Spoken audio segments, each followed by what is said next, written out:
So this episode of Watching is just going to be a little bit different because I'm getting sick of the live streaming format because everyone's doing it and it's poisoning everything on YouTube. Yeah, that's absolutely correct, Matthew. Yep. So I saw that David Aurini and his band of merry old men. To be polite, the Reservoir Puppies. Yeah. Well, you already made a remix, but I made a remix too. But I actually took the alt-right dogs and the Reservoir Dogs and synced it up. Okay. But the way I did it, I had to rearrange Quentin Tarantino's cut so it will match up with their cut. Well, are you suggesting that their cut wasn't as good as Tarantino's? Exactly, yeah.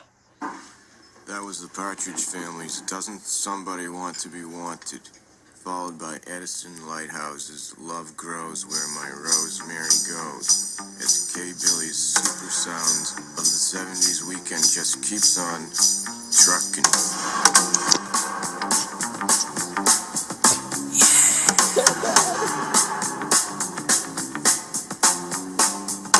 These guys wish they were the guys from the top.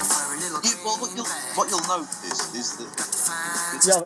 So I was just going to say, what you'll notice is that in the top, their clothes fit quite well. Yeah, these guys the don't. guys at the bottom, not so much. Oh my God, it's so much.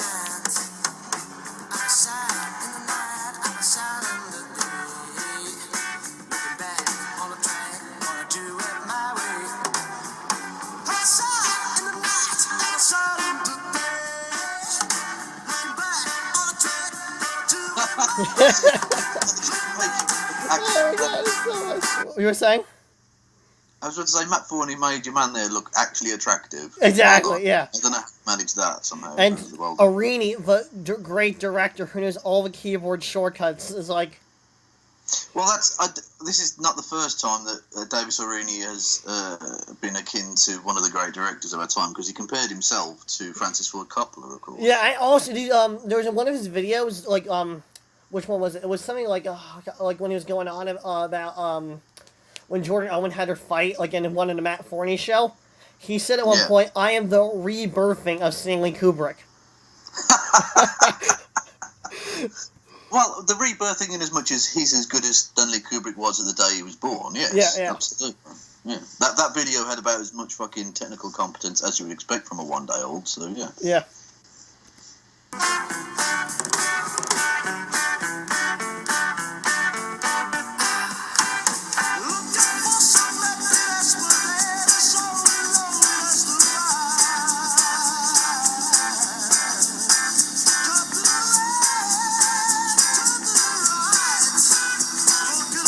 Oh, Matt Forney just looks like I want he just gives me the bad impression of a Simpsons or Family Guy character. It's top heavy and it looks thick legs.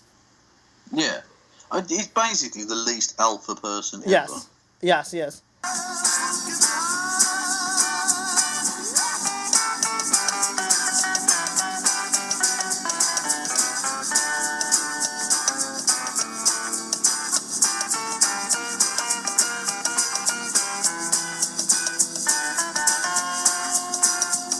So bad.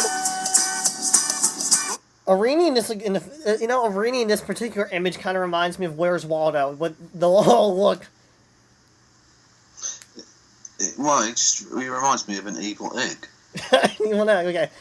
Do they have Where's Waldo in England? Because I know they renamed it. They do, but it's called Where's Wally. Where's Wally? Okay. Because in the book there's a spin-off series where it's I forget the character's name, but it has the guy's has a mustache, so it's handlebarred. Oh, well, I don't know that one. Okay. To be honest.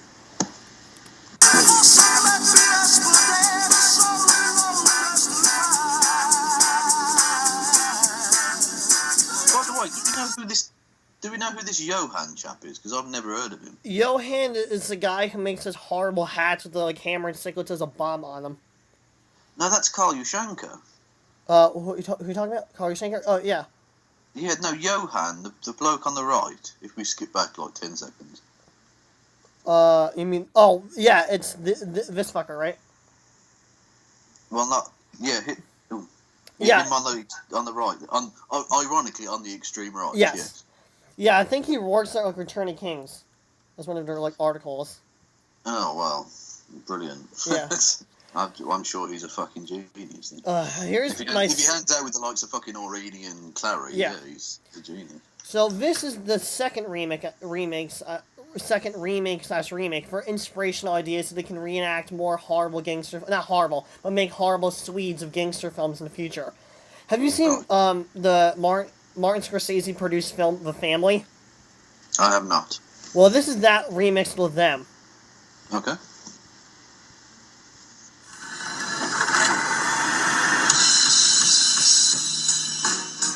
So bad. That's they fucking.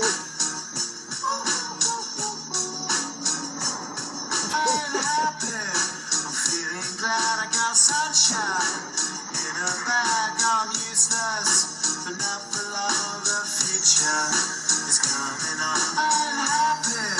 I'm feeling glad I got sunshine in a bag. I'm useless.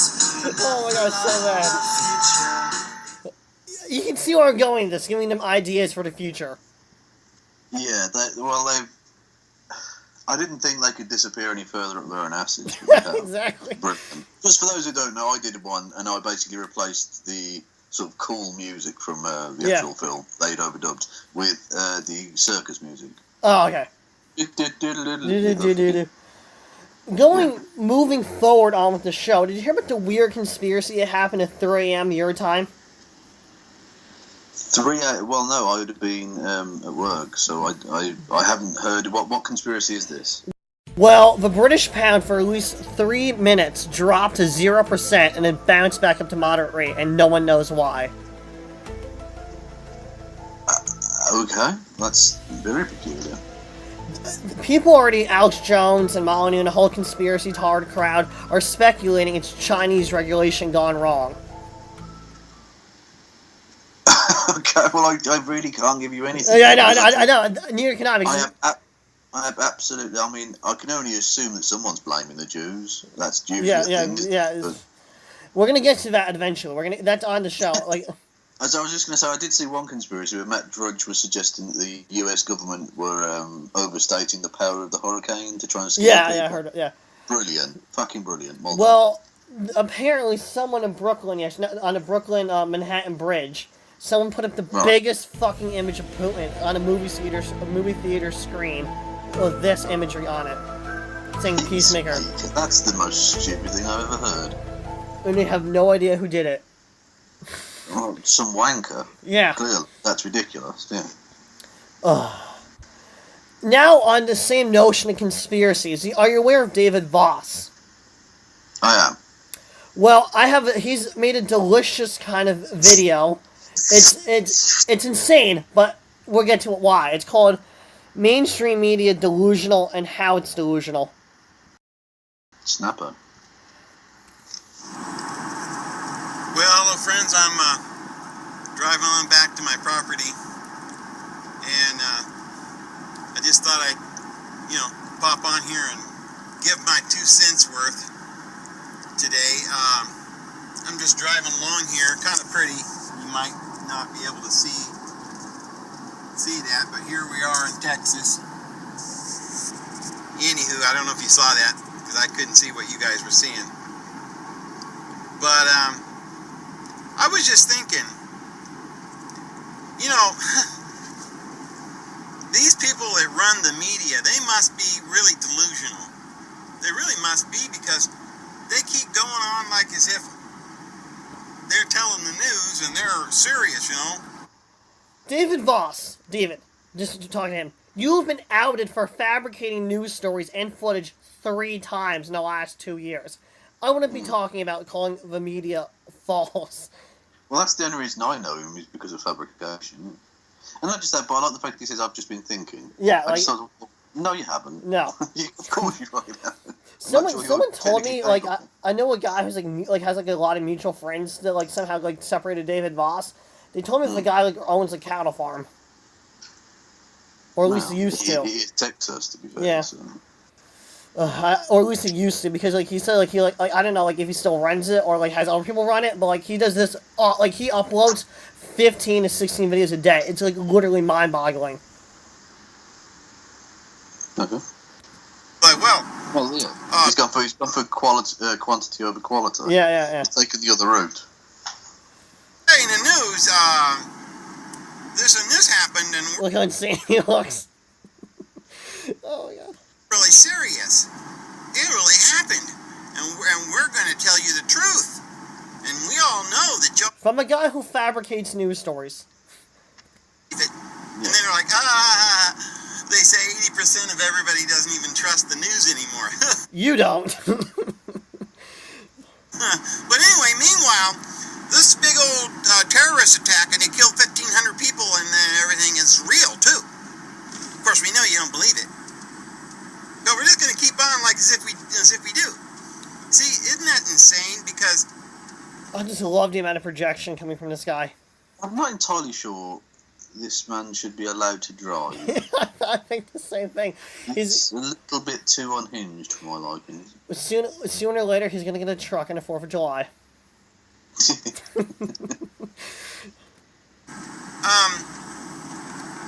They've done polls, and we don't believe in the media anymore. But they say that we're still watching, so they're like, oh, well, they're still watching, so, and they're quoting us. But see what's... Where is he getting this from? I know, he put sources in the link in the description box, but it was all to, insane, not even info or stuff, World of News is Day, the real world, you know what I'm talking about, that garbage. Yeah. And not just that, but I like the fact that he's using a poll done by a mainstream organisation or something. Yeah. Brilliant. Well done. Well, yeah. Happening, and this is why they're delusional. The only reason we watch the news, the only reason I watch the news, I'm sure it's the same reason why you watch, it's just comedy. It's like Comedy Central. Like we're doing with you, David. Like we're doing with you. Did you ever see his vlog about oh my God, about when Hillary passed out? No. I imagine it was very compassionate though, yeah? He said, quote from his videos, they replaced her with Nicola Sturgeon as her, and then they swapped Hillary to become Angela Merkel. Angela Merkel became Nicola Sturgeon. What? Those three people look nothing alike. No, but conspiracy people think they're all the same person, whatever, clones, whatever. Well, they're very bad clones because they look nothing alike. Yeah, they're like the worst clones ever. That's like saying me and you are fucking clones. It's like botched clones. Like one botched clones. Yeah. And, or maybe a mystery movie, or maybe it's kind of like, a thriller, or an intense, sci-fi. This is just entertainment. Oh, this is God, just ridiculous. He's like, maybe Jesus lives in my bumhole. Maybe I'm made out of eggs. Like, what the he's just rambling. It's ridiculous. Let's see how much longer. Oh, we have never minute of this gloriousness. Live TV. This is reality TV, right? You got some goon up there. Hi, my name's Brian whatever, and I'm going to give you the news. And we're sitting there going, he's good. He couldn't even think of a fucking surname to give his fucking character. Exactly. Brian whatever. Brilliant. That smug face he has right now after that sentence. Oh, I want to punch him so much. Man, he's funny. Oh, really? Does he really know what he's talking about? No. Do you? Absolutely not. And we're aware of it. But we keep watching, not because we're, believe in him, but because we think it's really pretty amazing, and we just can't believe they're going to say this crap again. So, anyway, I just thought I'd put my 2 cents in today, and I guess I'll go ahead and sign out and load this here from my phone. I won't be doing any regular videos here for a few days, because I've got some moving I've got to do, but thought I'd put something up. Well, you guys have a great day. This here's David Vos. We'll see you tomorrow.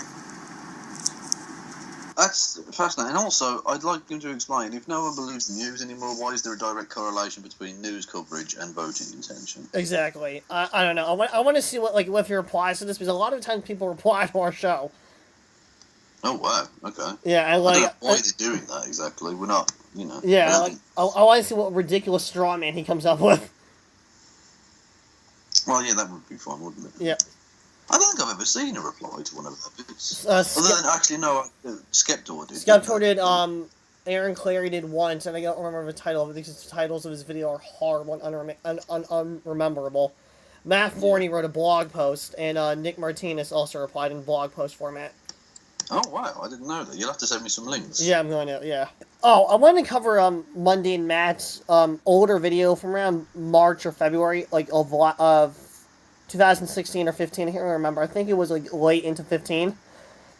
And he's covering, he's doing a reply video to Nina Sarkeesian on her review of Assassin's Creed Syndicate.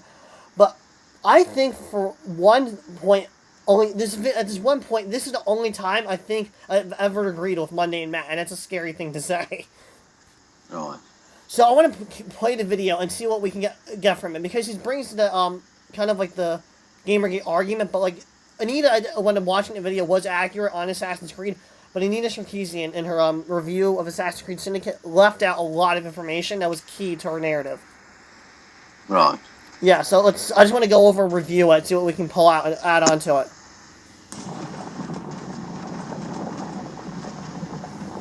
Hey, what's going on, everyone? My name is MundaneMatt, and I came across a very odd video this morning. Anita Sarkeesian, yes, that Anita Sarkeesian, a feminist frequency, reviewed a goddamn game. Actually reviewed Assassin's Creed Syndicate. I had to watch it. I absolutely, positively had to watch it, because her and reviewing things doesn't necessarily go hand in hand.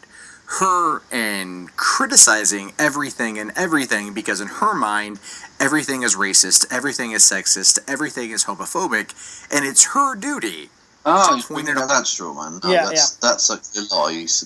During that speech, you're saying, I used to believe it. Yeah. So that's, but again, this is an older video. It's about a year old. Well, yeah, but everyone knew that video was always taken in context. Yeah. So that's an actual quote. She said that in Australia not too long ago. But anyway, she reviewed this particular game. And the review itself is like 9 minutes and 16 seconds long. And I'm like, oh god, this is going to be tough to get through. Her 22-minute long videos are tough to fucking get through. I agree. I do find Anita, I don't like the harassment she gets, quote unquote, or like criticism. But I do admit her videos are, like, when she first started, I liked them, but, like, after just 3 years of watching them, it's always the same crap from her. Like, garbage, like, video format, and she has so much money and contacts. She can do a lot, like, more of the channel she runs already. Okay. Would you agree, or no? I don't tend to watch her videos, to be honest. Well, I'm not massively interested. I'm a gamer, but I'm not. Yeah. Don't really give a fuck, to be honest. Okay, so let's see what we can take away from this. Because she is a horrible speaker. Monotone voice, very humdrum. It's, it's very to listen to her talk. It could put like anyone to sleep. I like the projection. I'm not using Sargon's law, but he's doing the same thing she does in this video. Yeah.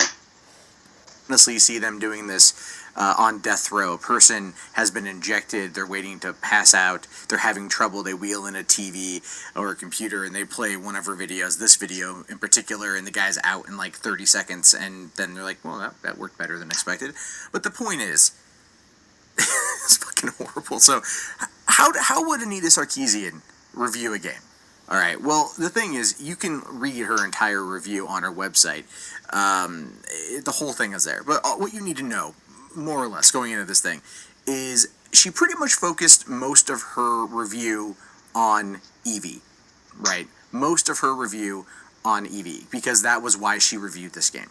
Alright, so if you remember last year, 2014, E3 2014, there was that backlash that happened with an Assassin's Creed Unity producer saying that it was going to cost too much money. Matt, is this going anywhere?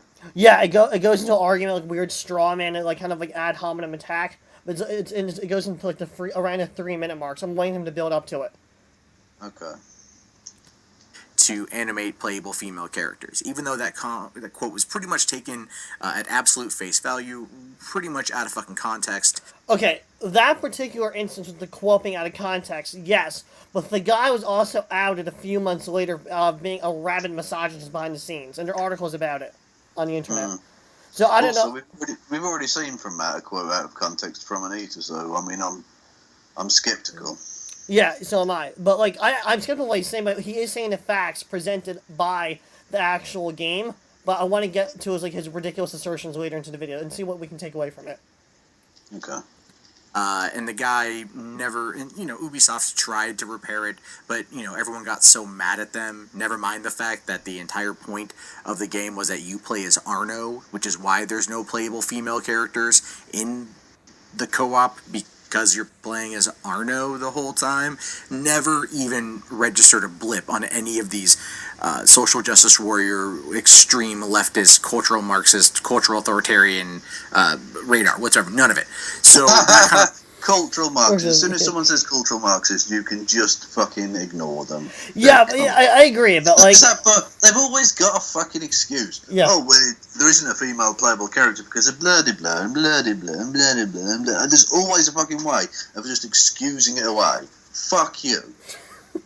no, I imagine weird. Like later in the video, in that particular video, Nita Sarkeesian said in her original review of Assassin's Creed Syndicate that Assassin's Creed lacked in diversity. When in Assassin's Creed 3, Assassin's Creed Black Flag, and Assassin's Creed Unity, 3 of the main characters you play as for a very long portion of the game are people of color. Right. Yeah, so I want to get to that point to address that. And it's literally like in the middle of this video. Okay. again here too is that was like, oh, Assassin's Creed Unity, blah, no playable female characters, blah, right? That was them. But listening to this thing or even reading it, you can see that she spends a lot of her time, like I said, on Evie. In fact, let's see here. Let's look this up real quick. All right, looking at Jacob, she mentions Jacob 7 times in the review, and she mentions Evie 14 times, right? Because this entire thing is about playable female characters in this particular game. She does say that Evie doesn't feel like a male character who was a last-minute gender swap, which is true because Evie was developed from the ground up. Which I give kudos to Assassin's Creed because a lot of video game companies do the like like the female gender swap. They make a male character and just swap the identity. Yeah, but I would say like Assassin's Creed. The creators of that brand do a really good job of character design and building. Okay. Assassin's Creed Syndicate. This was said when they announced the game. But of course, leave it to Anita to not actually play video games or understand them outside of a feminist perspective and whatever. So, looking at this particular review, again, he is another person that needs a fucking dig in the jaw, frankly. Yep. Smug prick. Did you see that video? Libertarian Socialist Rants did. What he used that clip from MundaneMatt, like. Yeah. That was fucking. He's a very sexist man, yeah. And not just that, but they always do, oh, she doesn't play games. I think she does. And that's fine. I don't know why conceding that point would hurt you so much, but whatever. Yeah. She does Twitch streams, for fuck's sake. So, like, that kind of disproves their argument on face value. Yeah. And was all about pushing the idea of women in video games where they are traditionally not wanted, which again is bullshit. No one believes that. If you do believe that, you've drunk way too much Kool-Aid and need to stop. But I was still intrigued by the concept of why she would review games, because she's never reviewed a game before. Okay, so her Assassin's Creed Syndicate review, she said in her update WordPress that the review for this video would be the first episode of her review series up to later come. So I don't know if you didn't see that at the time, because this video was made at least 3 days after the original video was published, so he's either leaving that part out or he was unaware of it. Well, not just that, but the disingenuousness of, oh, I'm making this millionth Anita Sarkeesian video because of this. No, you're doing it because it was financially beneficial to do so at the time. Yeah. Obviously, yeah. Not like Ubisoft is trying to pander to her demographic. They don't give a shit, right? But if they did in this particular... I like how he says that. Like Ubisoft probably doesn't even give a shit about these guys either. Yeah, exactly, yeah. It was a token gesture, to say the very least. Alright? Because in the process of reviewing this game, she talked a little bit about the combat. I think she only mentioned it twice in the review, in that it's very similar to previous games, except when it comes to Evie and combat, her grunts don't sound sexualized. Yeah. because you play a fighting game where there's a woman, and obviously every grunt they have during combat is going to make some males would pop up, and obviously that's the whole point, and that didn't happen here apparently. Her lady wood wasn't kicked off by Evie's grunts, because that apparently is a fucking thing. In his mind, I guess. Yeah, why? Well, hang on. Are you suggesting that doesn't ever happen? That they don't purposefully sexualize the way in which women act? I don't know. That the way he worded it, and the way he said it, I really can't tell if he's being sarcastic, facetious, or fallacious. Yeah. Or just being, or you get what I'm saying, right? Like. Once. You were saying? Or should just, no, I didn't.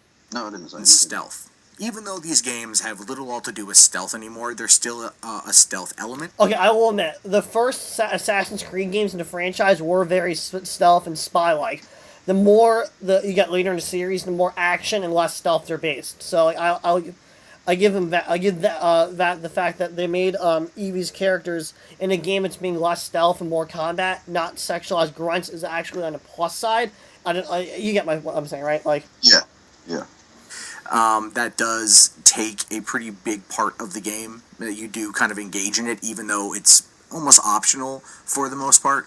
In the last couple Assassin's Creed games, I mean, outside of the missions where it's 100% forced, really it's kind of just like, it's there if you want it, but but she never mentions stealth at all. It doesn't talk a lot about a lot of the elements of the game outside of its representation of characters. You have like one male of color, I guess, Henry. The male character you only play as Henry for 2 missions, and they're literally like 5-minute missions, which is like you got like they're in it, but you don't play for that long, so it's not being what's the word I'm looking for?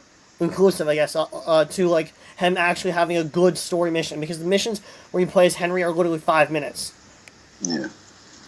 Well, you can tell how racially charged all of that is when you get things like Luke Cage or whatever, the new superhero thing, where it's a black guy, and the very same people that are like, oh, it's okay that this one game has like a random black guy in it, that's representation enough. And yet, when you have this other situation where it's flipped and white people seem to be in the minority in a certain piece of fiction or whatever, they go fucking apeshit. Is it?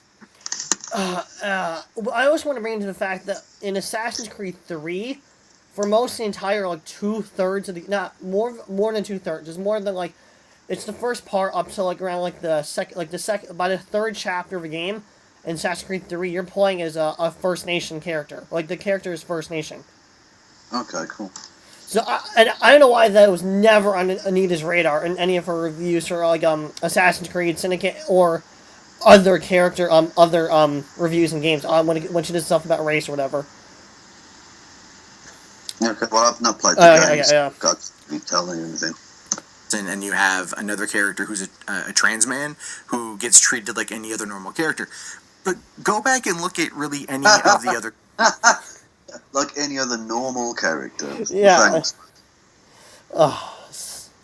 Just go back and look at Assassin's Creed 4 Black Flag, where Kenway is hanging out with Addy, right? His second in command, and the dude gets treated just like a normal fucking person. This is not new to the Assassin's Creed universe. They don't treat people that aren't the straight white male protagonists, I guess. Even though I do believe in the first game you do play in Jerusalem. And okay, so in the first game you play as the Crusaders, but you later in the game you get the choice to either become the Arab forces against the Crusaders, or you get to play as the not the Ottomans, the Byzantines. And you have a choice between the Byzantines, the Ottomans, the Arab tribes, or you get to play as a white colonialist from the church. And I wonder which one Matt went for. Yeah.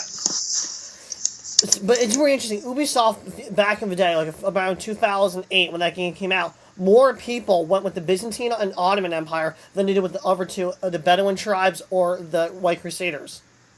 No, right, okay. So I know which one he picked. I'm just saying statistically more people choose the other more darker characters in the game. So and and then right about now from watching his video, MundaneMatt takes the total white genocide quote unquote argument.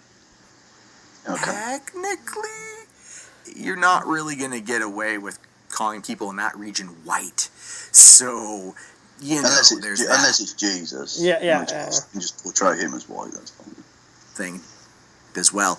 Never mind, Connor from Assassin's Creed 3, was half Native American, so there's that as well. That whole idea of the white people always being around and being the main characters kind of goes out the window. Of course, she did mention Assassin's Creed Liberation and the lead female character there, but then goes, but it was relegated to Vita.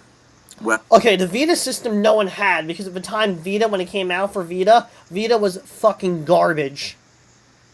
I have no idea what those words mean, mate. The Vita was the portable PlayStation, the pocket PlayStation. Okay. Which later on they had to rebrand it because it had so many bugs and the games on it were just atrocious. Okay. So the reason Anita didn't bring it up because that's a cheap low blow because he's saying that yes, Assassin's Creed Vita expansion pack, but no one ever fucking wanted Vita. So why does it even bring it up? Yeah. Yeah, that was unfortunate, but they were trying to push the Vita technology at the time, and I'm pretty sure Sony paid a lot of money to have something exclusive in the Assassin's Creed world on the Vita. So that makes sense, right? But anyway, the reason why, in my mind... Remember they had the PSP?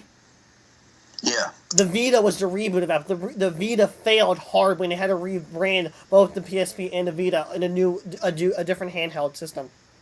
Okay. Cool. So, I get why he's bringing it up, but it's a low blow. And of course it's going to be a low blow from these guys. Views bullshit. Is because if you look at what Anita has done throughout this year in terms of her videos, okay, she's released 2 official Tropes v. Women series, two videos. She's done a couple videos where she talks about female protagonists in games and uses it as a way to kind of showcase them, which does absolutely nothing for their sales, as we've learned. Never mind that the game... Yeah, he is correct, but... Well, yeah, but she doesn't work for the fucking video game company, so what difference does that make? Actually, I was going to say what you were going to say. Which is also interesting, that, I've known for a fact that MundaneMatt, gets money from tech companies as, donation stuff, promotion stuff. So, isn't it kind of being hypocritical? So, not only is he a shield, but that's incredibly unethical. Brilliant. Yeah. Well done. She talked about were already extremely old, and people who were probably who already have played them, most likely already own them, who are fans of hers. Right? So she's not really helping anything out. All of this, in my mind, boils down to the fact that she hasn't really done a lot this year to kind of warrant the billing of her NPO. Now, if you remember last year, she made, in quarter 4 of 2014, $397,000 in donations. Okay? And her projection for the saltiness. I know. The saltiness of money is just, they love moaning about the money. I know. She just do fucking YouTube. She travels the world giving speeches and engaging in actual activism. Exactly. Instead of bitching in an apartment or house or empty room. Was the same. She projected $450,000 in donations for the year, mostly trying to pull from Intel and probably her celebrity friends that came from meeting Joss Whedon, and also there was that whole school shooting threat that was completely debunked by police right away, but, It was, okay, that argument's so crass, because, to think of it, to say it was debunked and not legitimate, it's still an issue, if it was reversed, if a guy with an Arab-sounding name made a threat of shooting a place up, they'll be all over that shit. Oh, it never happened. Oh, yeah. Absolutely. Let's just hope if MundaneMatt had threats made against him, and even if the police came out and said it wasn't credible, he'd still bitch about it. Yeah, exactly. The time he got raided. I'm not saying when he got raided, it was acceptable. I'm just saying he also bitched about it before it happened. Yeah, exactly. Yeah. No one wanted to... They've done studies, actually. There's a study done in France a while back saying that people who get raided on the internet, when they make it public, are only making themselves prone to getting raided again. Probably, yeah. I think that probably makes sense. About that. So you've got that whole situation happening. And so what I'm wondering is this review, because she spends so much time talking about women and talking about Evie and female representation, is she actually going to try to use this review as part of her non-profit work? Because she could say that she's... For God's sake. Everything's a fucking conspiracy with these dickheads. I know. It's not just, oh, she's made a fucking video. No, there has to be some nefarious evil behind it. Because that's the only way it can fit into their narrative of she's the devil that they've created for themselves in their own fucking mind. I've kind of come to the conclusion that, like, after the next few months, I'm going to be making less YouTube videos. Because if Hillary, like, we all know she's going to fucking win at this point, it's just going to boost up the rhetoric for the men's movement by far. Oh, yeah, but it's going to give me that's the thing. Yeah, loads of material. Loads of material. I can only imagine some of the insane shit they're going to pull off their ass. Well, I mean, Alex Jones has already gone mental. Yeah. He said that he made a video saying that Hillary was a Chinese agent, that she was going to turn up for the first debate both as a hologram and on drugs somehow. I don't know how that works. Yeah, amazing stuff. He's losing his fucking mind. I don't know if you saw his meltdown he had. Yeah, I saw him meltdown now, but join us on. Yeah. I put out a little vine of him singing, "Move, bitch, get out the way." He literally did the little rap thing. Oh my god. Man, he's always insane, but this might actually have boiled his fucking head. His brain might actually liquid. Did they ever have that commercial in UK, like in the early 2000s? This is an egg being fried. And this is an egg being fried with moldy on drugs. Like when you fry a bad egg and when you fry an egg and it's moldy, the moldy egg when it comes out being cooked is like your brain on drugs. Oh right, no, I don't think we had that one, to be honest. It was I just always picture Alex Jones' brain turning into the moldy egg being fried, like just like. Yeah. Awareness and doing advocacy work, which doesn't necessarily fall in line with reviewing a game. At least I don't think that it does. And I have a feeling that the IRS might not look at it the same way either. Because at least with the... Okay, the Breitbart argument, the IRS did audit Anisha Keeson, but the IRS never stated why they audited her. So these idiots always assume that it was from fraudulent donations. I don't know what it is because neither party made it public, so I'm not going to be speculating on it. Yeah. Also, wasn't there a thing that the IRS were only going after right-wing people? Yes, because right-wing people were not paying their taxes. Yeah. Fucking brilliant. Like, it's like, oh my god, these people are so cringeworthy. Like, the whole, like I love how all arguments don't initiate forced taxation violence argument. I said to an AMCAP on, recently on a comment section, yeah, taxation, an audit is not violence. An audit is not going to be putting a gun to your head. An audit is a fucking meeting in the office. Yeah. You get what I'm saying, right? You're only two, yeah. Absolutely.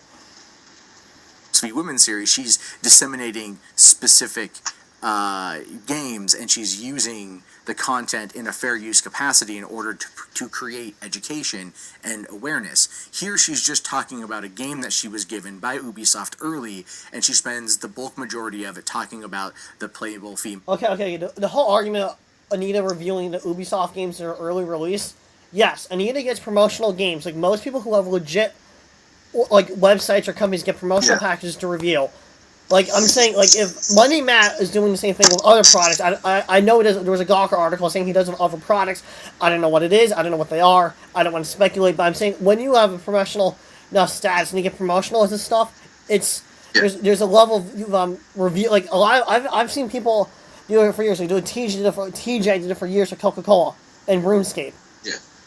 Character that's not really raising awareness or advocacy, because this is not stuff that was from the past. This is a new current modern game that's already been talked about and heavily featured in the press and heavily featured in media. So I don't really think that the two would overlap in this particular case, because if that's true, then why can't I create a nonprofit organization to talk about consumer advocacy and shitty DLC and shitty microtransactions that take place in these games? You know, selling a season pass for Who the fuck would care about that as an advocacy group besides the people, the insane fringes of the alt-right who watch him?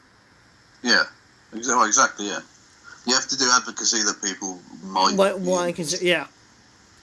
Products, right? I mean, like, don't you think that if she can use a video like this to push that particular agenda, then at least I should be able to start an NPO to get tax-free income? There we go. Because taxation is theft, initiation of force against me. Garbage. Yeah. Right? Or tax-free money for my NPO, at least, to talk about that shit for the purpose of raising awareness for consumer advocacy. I wonder if that's not what you were doing. No. To pretend you are is a joke. But yeah. Yeah. Okay. Actually, I probably should talk to my lawyer about that. But the point, I wonder if his lawyer goes, ho. Probably. A review like this is about as stale as one can get. It's laughably bad. Like, laughably bad. The 9 minutes and 16 seconds is boring as hell. Right? Even, like... Well, but that just means whoa, the boringness or otherwise doesn't mean anything. Yeah, exactly. You can do advocacy in a boring way if that's, you know... Yeah, exactly. Like, often really academic stuff can be quite dry and boring. Yeah. Does that mean that we shouldn't include that in worthwhile research and stuff, or what? Just because you earn your living on YouTube don't get the idea that everything has to be crash bang wallop. Yep. Okay? Advocacy is much more intricate than that, and that's why you don't get why this is charitable worth and your drivel isn't. Yep. And Polygon puts out better shit than this. It's because Anita's not a reviewer. She's a critic. And it's the same thing. Critic and review have the same definition within the dictionary within a thesaurus. Same thing. Well, basically, it's because he's so fucking dense that he thinks that the critic must be critical. Yeah, exactly. And that's in of itself. It's not. You can't have any kind of descriptive. Yeah, exactly. Element to it or whatever, you know. Attempting to put her hat in the ring for this particular game because of a playable female character. My question, though, is going to be, are we going to see more reviews like this in the future? Like, will she be reviewing Halo 5 next week? Will she be reviewing Black Ops, Fallout, Star Wars, Just Cause? Well, she did review Fallout. No, I meant to say Star Wars. She reviewed Star Wars after this happened. Okay. She did not. I take that back. That was a mistake. I meant to say Star Wars. Okay, fine. Yeah, but I don't see why he's that bothered about whether she's going to review stuff. But okay. I mean, it's a whole fucking like egoism, anger thing. Rainbow Six Siege. I mean, if she starts reviewing games, you can tell that she's at this point become so irrelevant in media, at least in terms of critique and commentary, that she has to move over to the reviewing in order to keep her quote-unquote video series alive, which is her non-profit organization, right? Because one of the things that she said as well... Yeah, she's so irrelevant that you fuckers have still not shut up about her. You're never going to. It's going to be like the whole... I guarantee, like Anita's going to be like the whole, like, new... When Hillary's dead, far in the future, Anita's going to be like the new Hillary kind of, like, media, circus thing. Oh, I do hope she becomes president. That would be amazing. Oh, well, no, she's Canadian, isn't she? That's a shame. Yeah, it is. Because that would have melted their fucking brains. That would have been amazing. Exactly. You know, this year maybe Zoe Quinn's American, isn't she? Maybe Zoe Quinn could become president. Or Congress or whatever. Just to fucking piss him off. 15, where she was going to be creating other series that focused on positive male tropes or... Okay, at the time, she was still working with Jonathan McIntosh. I don't know what the fuck happened between the two of them. But I know we're no longer friends. They had a falling out. But Jonathan McIntosh is doing what Anita does with the male characters in video games. I don't remember this. You probably don't remember this. It was in like May. Jonathan McIntosh and Anita had a falling. Anita Sarkeesian had a falling out, So Jonathan McIntosh made his own brand called I forget what it's called. It's a horrible name, like the Inspector something character. Like, you know what I'm talking about? Yeah, vaguely, yes. Yeah. So he made that, and Anita's still doing what she's doing for feminism. Okay. Well, I never particularly liked Macintosh, to be honest, but Okay. whatever. Of male tropes and kind of come at it from that particular angle. We have seen no materialization on that whatsoever this year, and all we have seen her do is go to different conventions from time to time and speak at a couple events around the world. That takes a lot of time, more than it takes to make a video. Yeah. Flying around the world takes a lot longer than spouting shite into your computer, Matt. It's really about it. So her relevancy in terms of gaming and being a critic is about as dead as one can be, I think. She still happens So to why get is, some why is it 12 months later you fuckers are still talking about her? Exactly. I don't know. It's a weird obsession. Like, through Twitter and YouTube, I guess. But at the same time, if she's becoming traditional games media now, then you know that the critic side of things didn't pay out. And I don't think she can still be considered an NPO and do traditional games media, because... Yes, you can. PBS does it all the fucking time. Yeah, well, I don't know the intricacies of American tax law, so I can't really offer much. PBS is it's the way they labeled it in the government. It's not private and it's not public. It's a utility. Yeah. So, No, I know that, but I meant in terms of what counts as a charity or not. Yeah, no, I'm saying the CEOs can own charities too. Mitt Romney has a ton of right-wing organizations. I don't know exactly what they do, but I know he has them. Okay. Even though she's coming at it from what can be argued... When I said organizations, I meant like non-profit. Yeah, I mean, I presume Mitt Romney's ones involve mincing puppies or something, I don't know. As an advocacy angle, I don't think they're going to fly. So expect some changes to happen here. That's my take on it, at least. But I'll link to the video, at least to the transcript of it. I really recommend you guys watch it or just read it if you're either A, looking for a good laugh, or B, you just want to go to sleep. But those are just my thoughts. What are yours? Let me know. Oh my god, that was awful. Well, the next video I have planned is I think my only video I actually ever liked from TJ. Like I've never really watched him because I've always hated him, but like but this video I actually like of his, so I was gonna play it because it's interesting. I think. Okay. And I think there's a lot to comment on in it.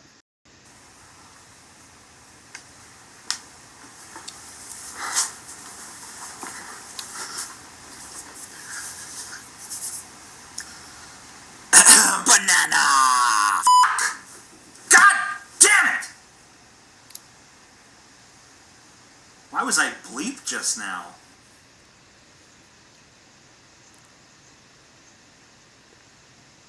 Fuck.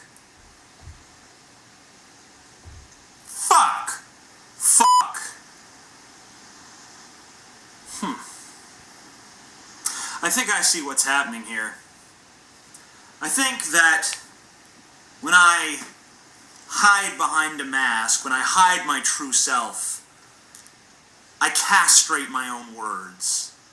I make everything I say flimsy and weak because it's not coming from a position of honesty. It's coming from behind a wall where I've hidden myself. And that's why I don't deserve any accolades whatsoever for the way I handled Bananagate. I just told the truth. I was just honest, which is what everyone should be and what everyone should do. You don't deserve to be applauded for doing what you're supposed to do just because you live in a world... I'm sorry, I can't take him seriously on honesty because this is the man that's made false rape allegations. Yeah. This video is fucking insane, though. Wait till you get to the end of it. And not just that, but has lied consistently about a number of things. I know. I was gonna get to that. He's going on about his truth, whatever, but like he doesn't get in this video. He doesn't touch up on that because it's there. You'll see. But I do want to discuss that. Like he's lied about a lot of shit and stuff we've covered before when we played his videos in the show. But this one's special for a particular reason. You'll see. Most people aren't willing to do it. So I guess that Onision took a little pot shot at me in his most recent video.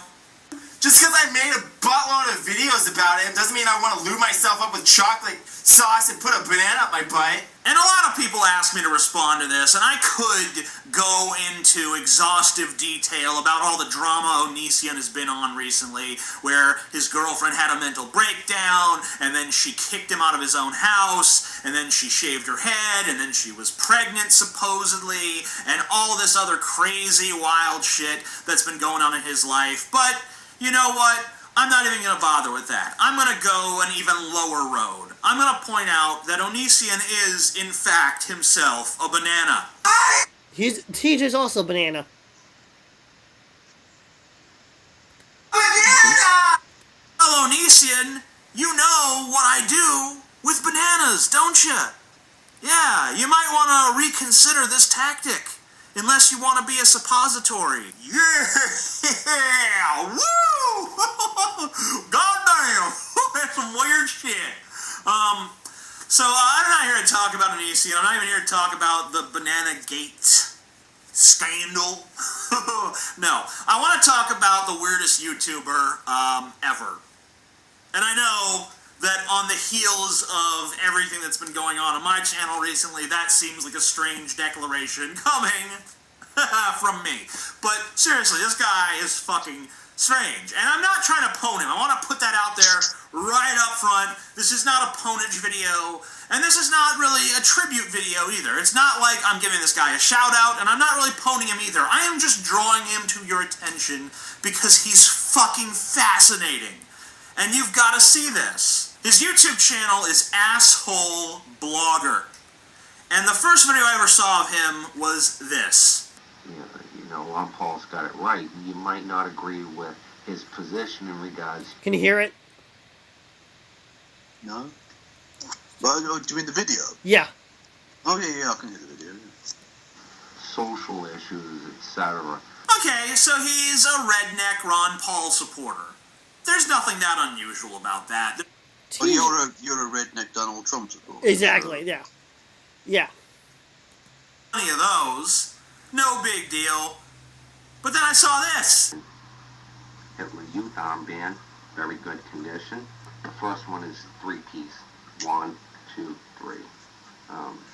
Take $100 for this one as well. Okay, so he is a redneck Ron Paul supporter in possession of Nazi memorabilia. Which is probably still not all that weird. Sorry. Who supports Donald Trump, which is, in retrospect, the alt-right crowd. Yeah. David Duke. You're in the same crowd as David Duke. Well done. Yeah. All fans, but it's true and you fucking know it. Today is Adolf Hitler's birthday. And, I am fucking disgusted with the amount of... It's always amazing to me when you get Americans that like Adolf Hitler, because Adolf Hitler hated Americans. Yeah, he said did. He said the Britishman was a proper Aryan, but the American was half Jew, half Negro. Yeah, and also, which is weirder because the whole thing with Hitler, like, hating America, he hated America publicly a lot, but he also gave a lot of money to a lot of American corporations. And a lot of American corporations gave use money Nazi slave labor. Yeah. Out there saying happy birthday, Hitler. Yeah, it's offensive to tweet happy birthday to Hitler, but it's not offensive to own and sell Nazi memorabilia. Go fucking figure, right? Alright, so everyone knows that Ron Paul is in favor of withdrawing our troops. Yes, he mentions all the liberal factors of Ron Paul, like Donald Trump, vice versa. But yet, TJ in this video states he's anti-Ron Paul, but yet going to walk down to Donald Trump lane. Yeah, exactly. Well, exactly. Ron Paul wasn't extreme enough, clearly. No. All the military bases across the world and stopping our campaigns of violence in the Middle East and elsewhere. And this guy's a Ron Paul supporter, so you'd imagine he shared those beliefs, but no. Check out this video that he made.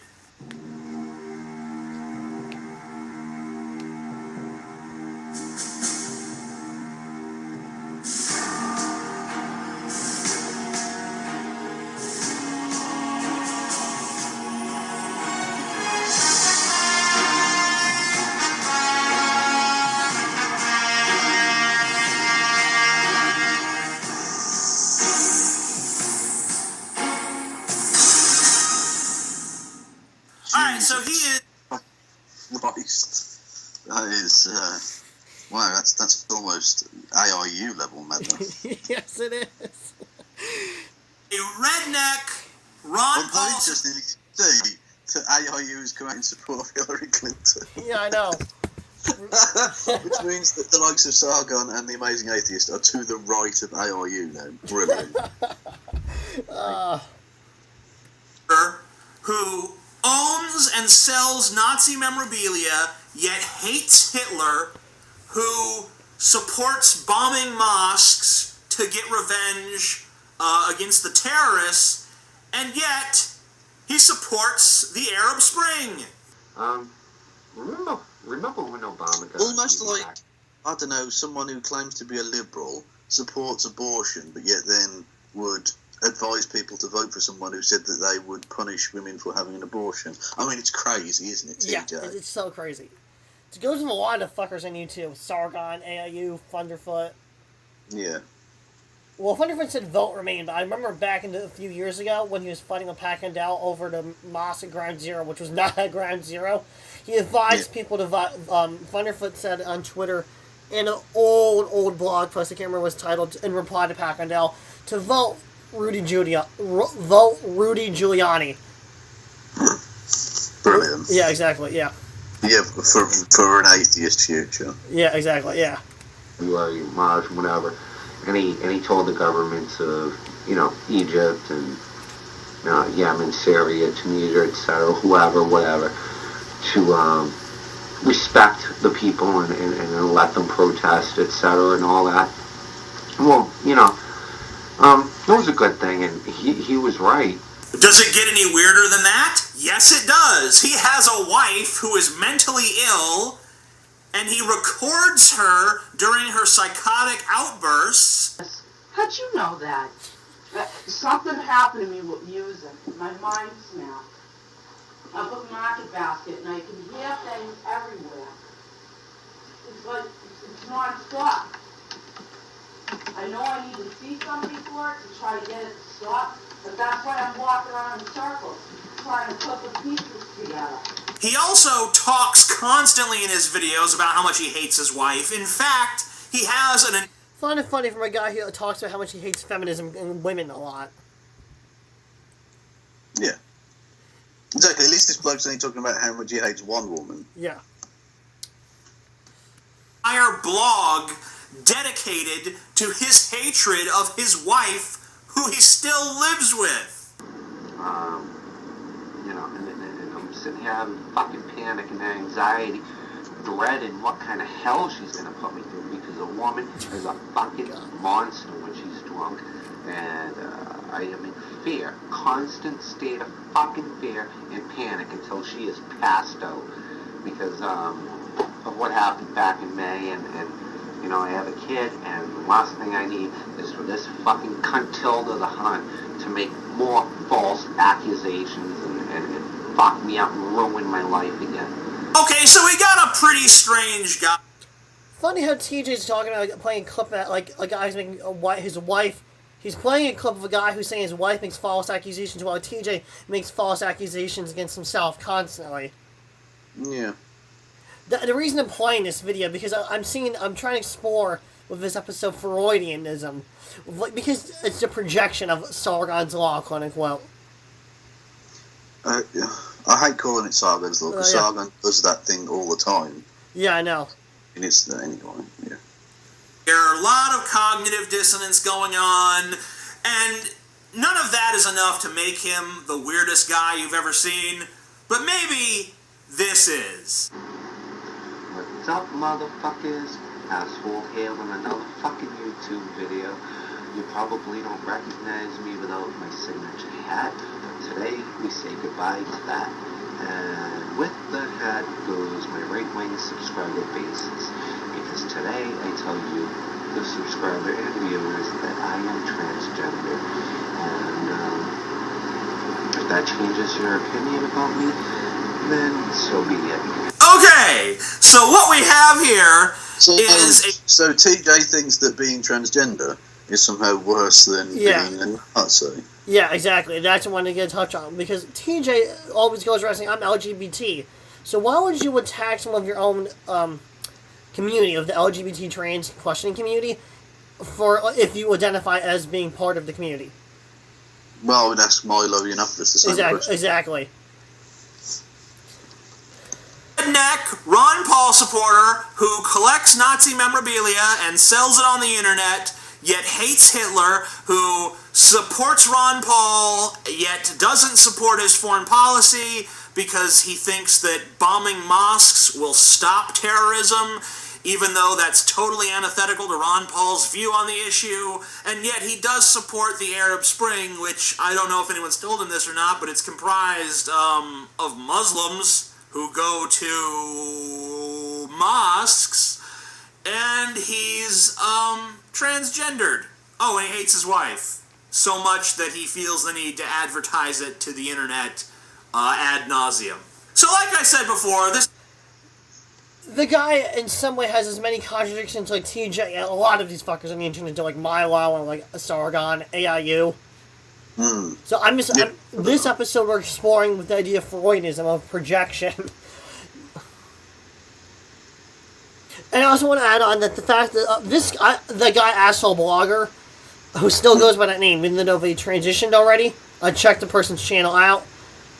She, and TJ and all these fuckers who still are have as many contradictions as TJ is presenting. Yeah.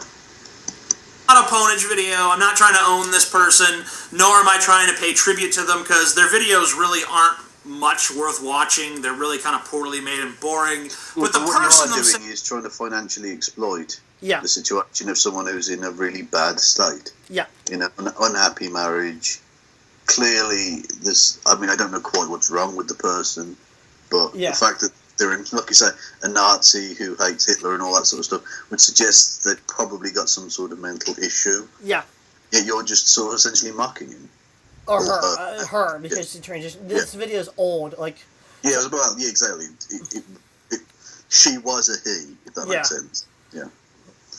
And I went to her channel recently, and, I was surprised. She has like around 12,000 subs. Oh wow, that's pretty good. Yeah, she's apparently her videos now as a woman. She's really involved in the trans and women's community, I guess, or transhuman community. She says in her blog, whatever. Okay, does she still support those kind of right wing politics? Yeah, she does. Oh my god, that's really strange. Yeah, that's really peculiar because those people fucking hate her. Exactly. Yep. They're fascinating, very much so, and definitely worth taking a quick look at. So I advise everyone go do that, but be polite. How can the videos be both boring and fascinating? That doesn't make sense. I don't know, because I've watched her videos, her older ones, when she was when used to be a male. They're like 29 to 37 minutes long, like of just garbage. Yeah, well, there you go. Fuck. And that is today's episode, everyone. Yes, thank you for watching. No, fuck off. Bye.